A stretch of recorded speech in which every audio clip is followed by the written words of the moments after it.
వర్షమై ఉన్నాడు. నీకు తెలుసు, ఎందుకంటే God is very particular about the timings. శాస్త్రులు పరిచయులు వచ్చి ఆయన క్వశ్చన్ చేస్తుంటే అంటారు ఏంటంటే, నీ సమయం ఇంకా రాలేదు, నేను అప్పగించబడిన సమయం ఇంకా రాలేదు కనుక మీరు ఏం నన్ను చేయలేరు అంట. సమయం వచ్చినప్పుడు నేనే వచ్చి ఐసరెండర్, అప్పుడు మీరు ఇష్టం వచ్చినట్టు చేసుకోవచ్చు. సమయం గురించి ఎన్నిసార్లు దేవుడు మాట్లాడతాడు కదా.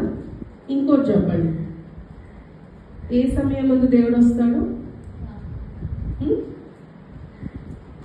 సమయం ఆసీనమైంది అంటాడు కదా, ఆసీనమైంది కదా. మరి మీరు సమయం గురించి ఏమనుకుంటున్నారు? దేవుడు ఒక క్లాక్ పెట్టుకొని క్లాక్ని చూసుకుంటా పనులు చేస్తున్నాడు అనుకుంటున్నారా? మరి ఏమనుకుంటున్నారు?